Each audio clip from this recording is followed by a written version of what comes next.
শীতকাল মানে হচ্ছে স্যুপ সিজন। আজকে আপনাদের সাথে ঘরে থাকা কিছু সাধারণ উপকরণ দিয়ে খুবই মজার একটা ওয়েস্টার্ন স্টাইলের চিকেন ভেজিটেবল স্যুপ শেয়ার করব। এই স্যুপটা যেমন হেলদি তেমন খেতে মজা আর বানাতেও খুবই মানে সহজ। আমি এখানে কিছু সবজি কেটে নিয়েছি আমার পছন্দ মতো বা আমার ঘরে যেগুলো ছিল। আমি স্যালাডে নিয়েছি, ফুলকপি নিয়েছি, গাজর নিয়েছি আর মিষ্টি আলু নিয়েছি। আপনারা আপনাদের পছন্দ মতো এখানে জুকিনি বা অন্যান্য হচ্ছে ভেজিটেবলও অ্যাড করতে পারেন। বরবটি সহ অনেক কিছু লাগবে। পেঁয়াজ কুচি, রসুন কুচি আর একটা টমেটো কুচি।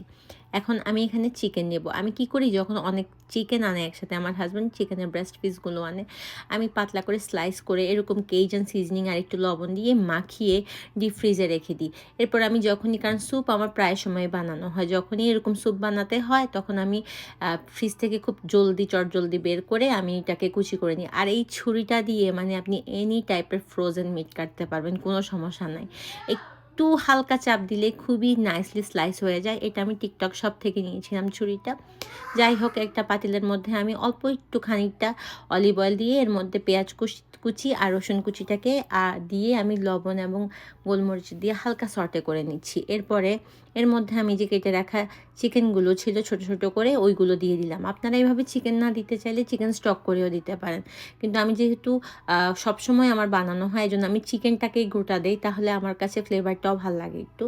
এখন চিকেনটাকে একটু সর্টে করে নিয়ে এর মধ্যে আমি যে সবজিগুলো ছিল ওইগুলোকে দিয়ে দেবো।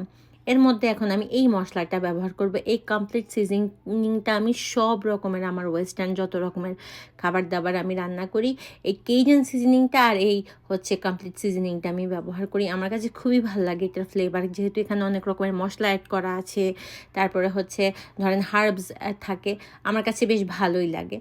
এরপরে আমি কিছুক্ষণ এটাকে হালকা ভেজে সর্টে করে নিয়ে এর মধ্যে আমি 6 কাপের মতো পানি দিয়ে দিলাম। পানিটা আপনি কতজন খাবে ওইরকম আন্দাজ মনে করে দেবেন আর কি। এরপর নেড়েচেড়ে প্রথম 15 মিনিটের মতো আমি এটাকে হাই হিটে রান্না করব।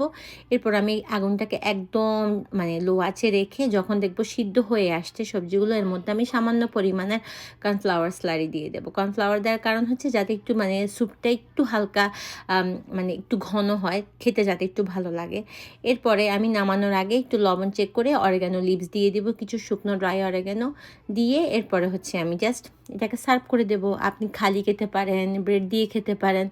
এত মজা, বিশেষ করে যারা ডায়েটিং করছেন তারা রাতে কিন্তু এই স্যুপটা মানে ট্রাই করতেই পারেন। আশা করছি আপনাদের রেসিপিটা ভালো লেগেছে। ভালো লাগলে শেয়ার করে দিতে ভুলবেন না। ধন্যবাদ।